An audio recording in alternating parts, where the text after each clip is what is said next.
তো শরীয়তপুরে আমার ব্লগ বানাবো। তো শরীয়তপুরে আজকে আমরা যাচ্ছি হচ্ছে গিয়ে আমার কাজিন, তার বিয়ে একটু পরে যাচ্ছে শরীয়তপুরে। অ্যাকচুয়ালি আমরা আজকে আমার কাজিনের বিয়ের উপলক্ষে যাচ্ছি। তো আমরা মাওয়া দিয়ে যাব। আমি সরি, আসলে বাসার থেকে আমি শুরু করতে পারিনি, তো প্রাইভেট কার দিয়ে যাচ্ছি আমরা। আর আমাদের সাথে আরেকটা বাস আছে বিআরটিসি, ওইটা আমাদের আগে চলে গেছে। আমরা এখানে গ্যাস নিতে আসছি। তো আমার কাজিনকে দেখ, এই হচ্ছে আমার কাজিন। হ্যালো লিসনার্স, আসসালামু আলাইকুম। সবাই আমার জন্য দোয়া করবেন। তো আজকে আপনাদের বিভিন্ন স্পটে থামিয়ে দেখাবো জায়গাগুলো কত সুন্দর, এমনকি কীভাবে যেতে হয় ওইটা আমরা আপনাকে জানাবো। যেহেতু আজকে বিয়ে প্রোগ্রামে যাচ্ছি, তো আমাদের কোনো টাকা খরচ হবে না, কোনো ট্রাভেলিংয়ে টাকা খরচ হবে না। তো আপনাদের এরপরে দেখাচ্ছি কীভাবে যেতে হয়। এখন আমরা গ্যাসের জন্য ওয়েট করতেছি। জেল গেটে জ্যাম ট্যাম আছে নাকি? ওইদিকে জ্যাম ট্যাম আছে নাকি? ফ্রেন্ড, আপনারা দেখছেন অনেক কুয়াশা। ঢাকা অ্যাকচুয়ালি আমাদের অনেক রোদ ছিল, তো মনে করেছিলাম সারা রাস্তা দিয়ে আমাদের খুব সুন্দর জার্নি হবে, কিন্তু ঢাকার থেকে যতই দূরে আমরা মফস্বলের দিকে যাচ্ছি, তো ততই আমরা দেখছি যে আসলে ঘন কুয়াশা। আমরা এখন জেল গেটে আছি। জেল গেটে অনেক কুয়াশা, জেল গেটের কাছাকাছি জ্যাম তো। ঘন কুয়াশার জন্য আসলে জেল গেট গাড়ির সামনে এগোতে পারছে না। কুয়াশা কেমন, জ্যাম কেমন? তো কি অবস্থা? সারা রাস্তার মধ্যেই যদি এরকম কুয়াশা থাকে, শহরের ভিতরে কি রোদ, তাহলে আমরা কুয়াশা রোদ। আমাদের টার্গেট টাইমে পৌঁছতে গাড়ি পারবো। চলতে হেডলাইট জ্বালায়। অ্যাকচুয়ালি আমরা যখন মাওয়াতে যাব, মাওয়াতে গিয়ে যদি এরকম কুয়াশা দেখি, তখন আমাদের জন্য একটা খুবই পীড়াদায়ক একটা ব্যাপার হবে, কারণ নির্দিষ্ট টাইমের মধ্যে আমাদের পৌঁছতে হবে, যেহেতু বিয়ে উপলক্ষে যাচ্ছি। সো ফ্রেন্ড, আপনারা দোয়া করবেন। আসলে শীতে যাদের বিয়ের সেরেমনি হয়, ম্যারেজ সেরেমনি, বা ঢাকার বাইরে যদি হয়, তাদের জন্য এরকম একটা ব্যাপার নিত্য নতুন সঙ্গী হয়ে দাঁড়ায়। তো দেখাচ্ছে আপনাদের সামনে অনেক গাড়ি, বাস, ট্রাক, প্রাইভেট কার। ঘন কুয়াশার জন্য সামনে এগোতে পারছে না। আপনারা যারাই শীতে এরকম ট্যুর দিবেন বা যে কোনো পারপাসে যাবেন, তারা এই জিনিসগুলো মাথায় রেখে আপনাদের যেতে হবে। শীতের সিজনে সবচেয়ে বড় সমস্যা হচ্ছে গিয়ে কুয়াশা। আপনার ঢাকায় যদি রোদ উঠেও থাকে, তারপরে মফস্বলে ঢুকতে গেলে আপনার যত রোদই থাকুক, ওইখানে আপনার কুয়াশা দেখাবে। এই কুয়াশাটাই আমাদের ট্রান্সপোর্টেশনের সবচেয়ে সমস্যা হয়ে দাঁড়াবে।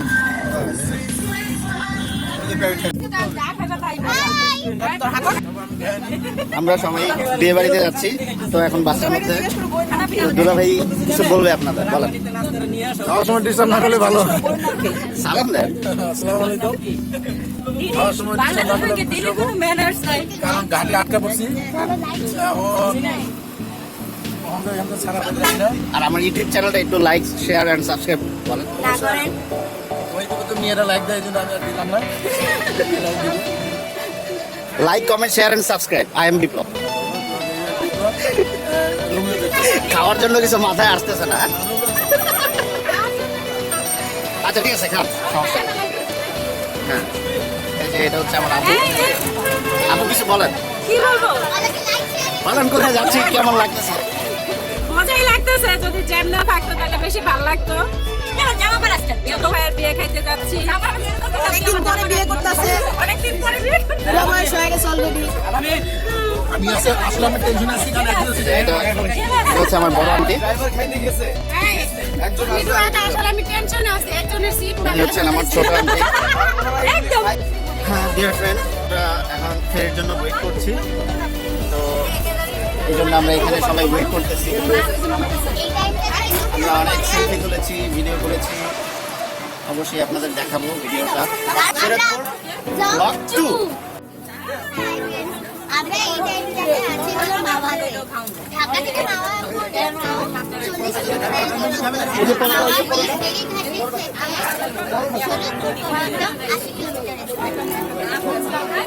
সো আমরা এখন ওয়েট করবো ফেরির জন্য।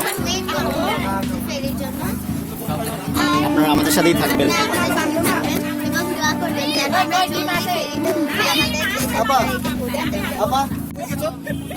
আমার বিয়ের গাড়ি এখন সাজানো হচ্ছে মাওয়াতে। এখন মাওয়াতে আমরা ফেরির জন্য ওয়েট করছি। সো এই ফাঁকে আমরা বিয়ের গাড়িটা সাজাচ্ছি, আপনারা দেখেন।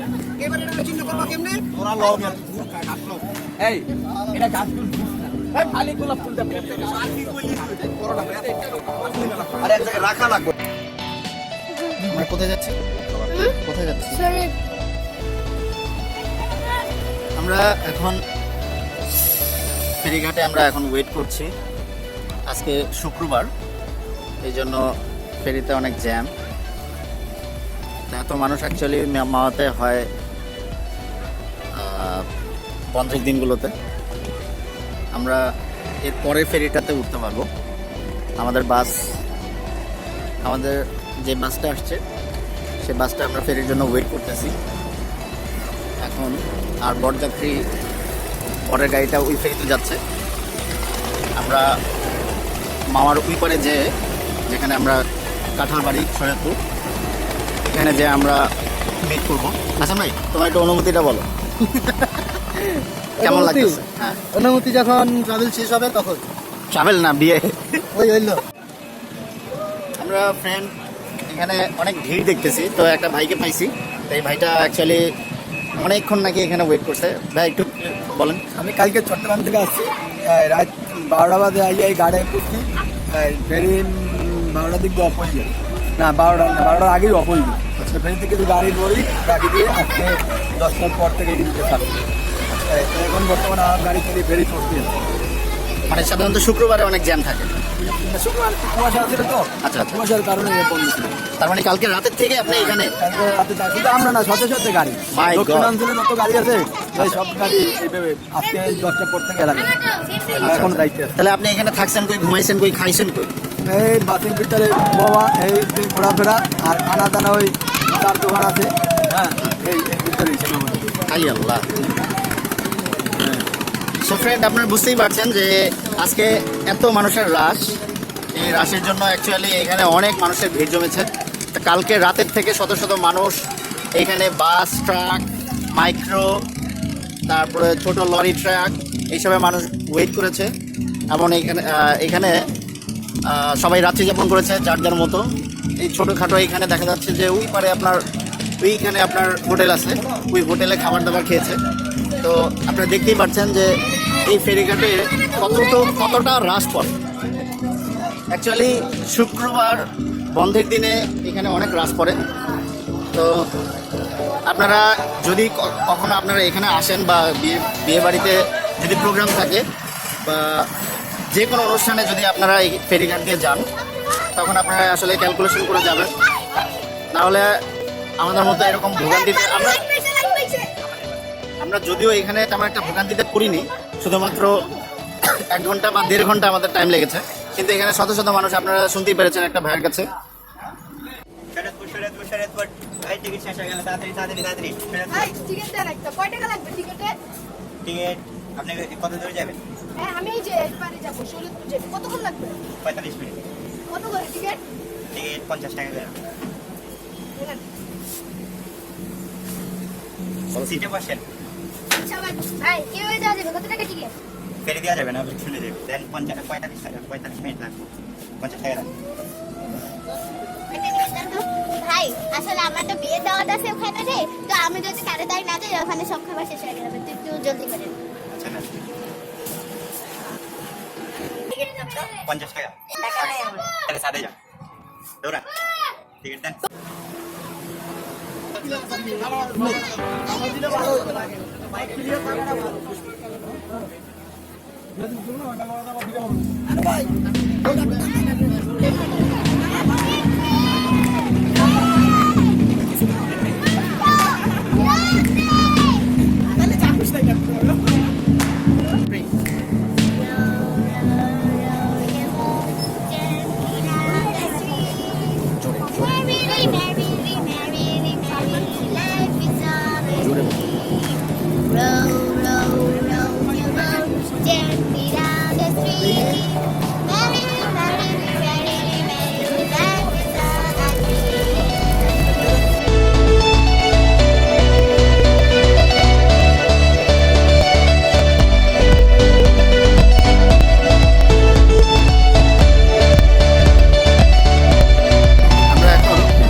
45 মিনিটস লাগবে। তো এখন আপনাদেরকে দেখাচ্ছি যে এইটা এখান থেকে ছেড়ে দিবে। ফেরি লোডিং শেষ হয়ে গিয়েছে, তো এখনই আপনার ফেরিটা ছাড়বে। ভাইজান কখন ছাড়বে এটা? এখান থেকে আসলে ক্লিয়ার হলে তারপরে ছাড়বে। আর একটু ফেরি সম্বন্ধে বলবেন কিছু, যে কত লিটারে চলে বা কত মিনিট লাগে একটু যদি বলেন। এখান থেকে কাঁঠালবাড়ি যাওয়ার নির্দিষ্ট টাইম হচ্ছে যে কি 1 ঘন্টা 25 মিনিট। 1 ঘন্টা 25 মিনিট। আচ্ছা, কত লিটার তেল লাগে প্রায়? এটা আমরা বলতে এটা ড্রাইভার বলতে পারে। মানে অনুমান, জাস্ট একটা অনুমান। অনুমান 1 ঘন্টা প্রায় 150 লিটার মতো লাগে। 150 litre diesel. Diesel per litre দাম কত? 65 টাকা। 65 টাকা। 150 গুণ 65। এখনই আমাদের ফেরি ছেড়ে দিবে, আপনারা দেখেন। আমাদের এখানে ফেরিটা লোড হয়েছে, সব গাড়ি পরিপূর্ণ। কিছুক্ষণের মধ্যেই আমরা এখন চলে যাব। আই আল্লাহ, আপনি কই? দেখো না কই উঠছে খালি মানে ফেরির সর্বোচ্চ চূড়া।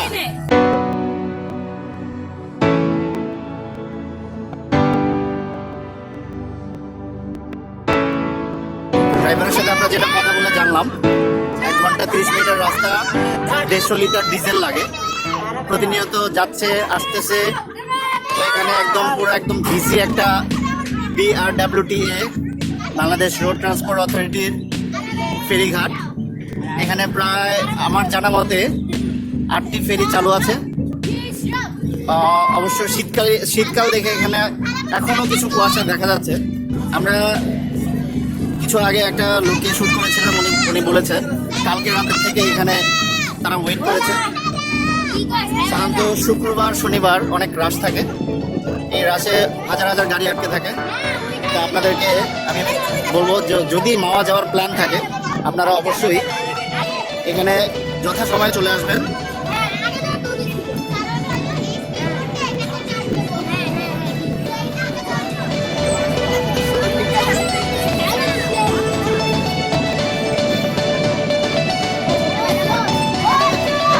তাকাও পিচ্ছিরা, আবির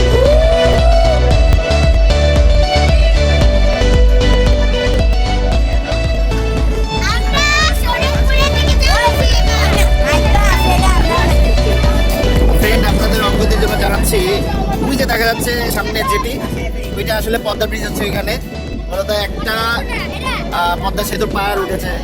এখানে সব ধরনের পদ্মা সেতুর কাজ হচ্ছে এই লরিতে। এখানে পদ্মা সেতুর যাবতীয় কাজ পরিচালনা হচ্ছে। সো আপনারা যদি এখানে আসেন খুব সুন্দরভাবে মনোমুগ্ধকর দৃশ্য দেখতে পারবেন।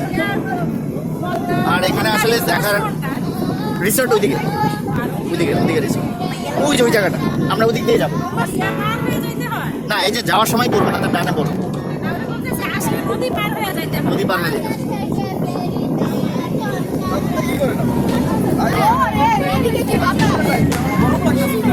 সামনে যে দেখা যাচ্ছে, এই যে এখানে যে দেখা যাচ্ছে, এটা হচ্ছে গিয়ে বালু লোড করার একটি ড্রেজার।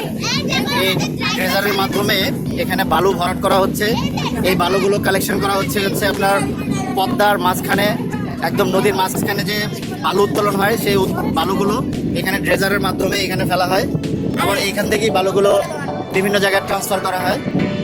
তো এখানে যেহেতু কাজ হচ্ছে, সো এখানে আপনাদের সব কিছু বালু লোড আনলোড করা হচ্ছে। তো এখানে আমরা মনে করেছি যে কুয়াশা আসলে নাই, কিন্তু এখন দুপুর প্রায় 2টা বাজে, এখনো অনেক কুয়াশা।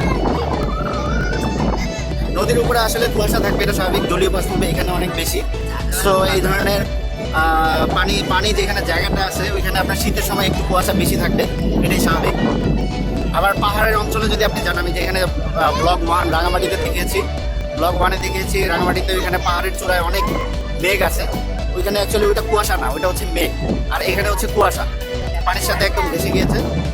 সো আপনারা এখানে জায়গাটা আসলে অনেক সুন্দর, মজা পাবেন। অবশ্যই ট্রাভেলিংয়ে আসবেন। আমরা এখন এসে পড়েছি এই জায়গাতে, আমাদের ফেরিটা ল্যান্ড করবে।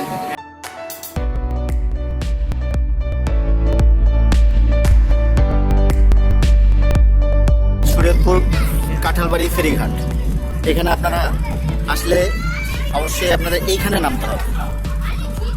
সো আপনারা দেখে রাখুন, এই জায়গাটা পরিচয় করিয়ে দিলাম। যদি কখনো আসেন আপনাদের এই কাঁঠালবাড়ি ঘাটেই নামতে হবে। সো ফ্রেন্ড, আমরা এখন ফেরিঘাট থেকে বাসে উদ্দেশ্যে রওনা দিলাম। এখন আমরা গন্তব্যস্থলে পৌঁছাচ্ছি। এখান থেকে বাসের প্রায় 1.5 থেকে 2 ঘন্টা বা 2.5 ঘন্টা রাস্তা ভাড়া থাকলে আমাদের লাগবে। এটা আমাদের বরের গাড়ি। আর এই প্যান্ডেলটা যেটা দেখছেন, ওইটা নরমালি গ্রামের মধ্যে বিয়েতে প্যান্ডেল এরকম করেই লাগানো হয়। ওইটাই আমাদের ডেস্টিনেশন। এবার আমাদের সঙ্গে বরের গাড়িও আছে। এই দেখুন।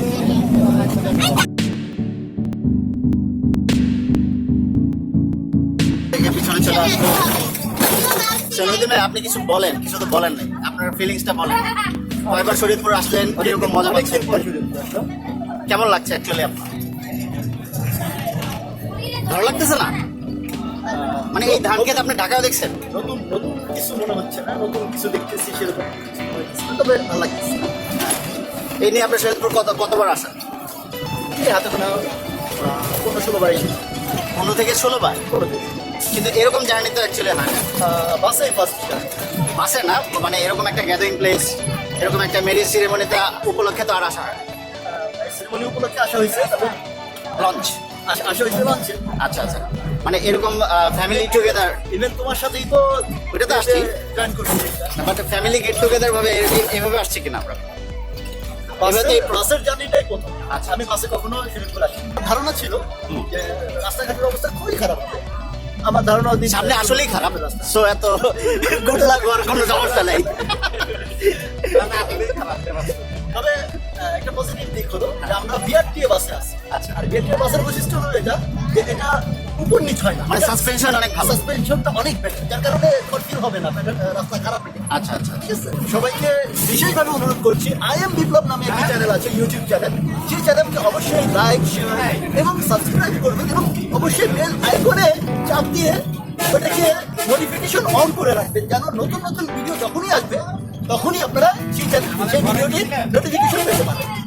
thank you very much of my channel. I am Biplov. Welcome to our next vlog.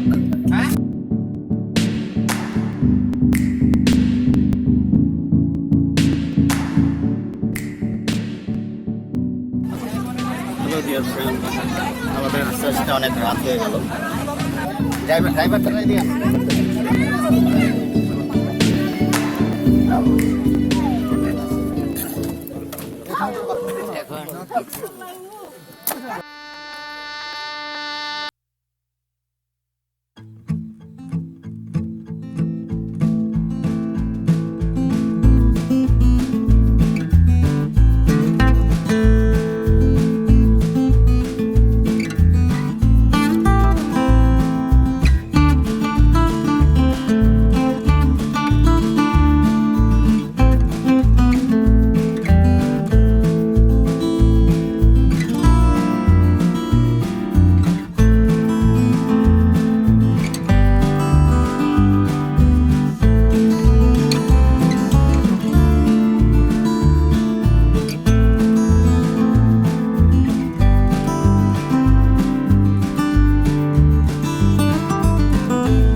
Friend, আমরা এখন শরীয়তপুর থেকে ঈদগাহ ফেরিঘাটে যাচ্ছি।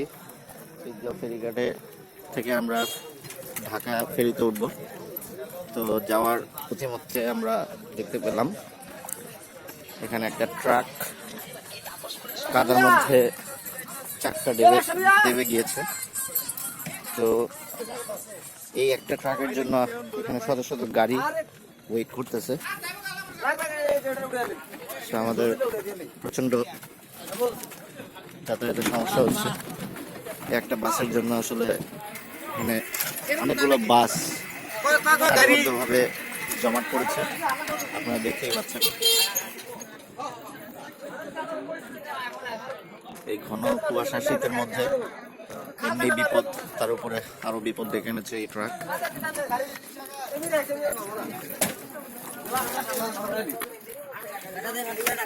আমাদের বাস এখন কুয়াশার জন্য আটকে আছে। প্রায় 2 ঘন্টা যাবত আমরা এখানে বসে আছি। আমাদের ফেরি কুয়াশার জন্য আরো 3 ঘন্টা ওয়েট করবে যা মনে হচ্ছে।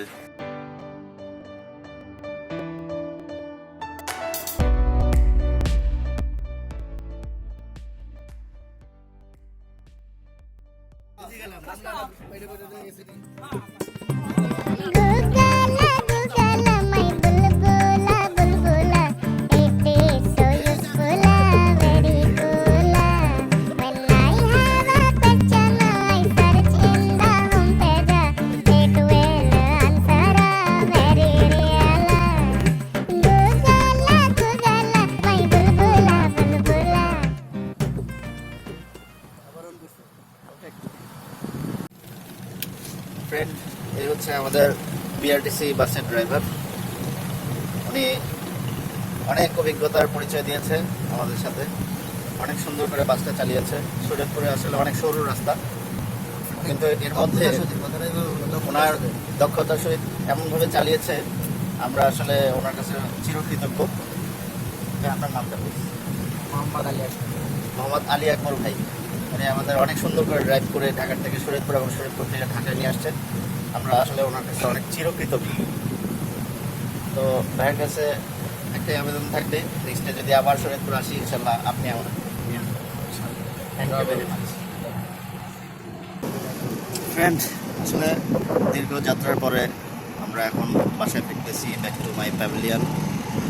অনেক চড়াই উচ্চার পরে আমরা আসলে এখানে আসছি। পুরা রাত্রেবেলা ফেরিঘাটে আমরা জার্নি করেছি। ফেরিতে কুয়াশার জন্য যদিও ছাড়তে বিলম্ব হয়েছে, তারপরেও আমার মনে হয় যে আমরা সব আনন্দ সবই কেটেছি।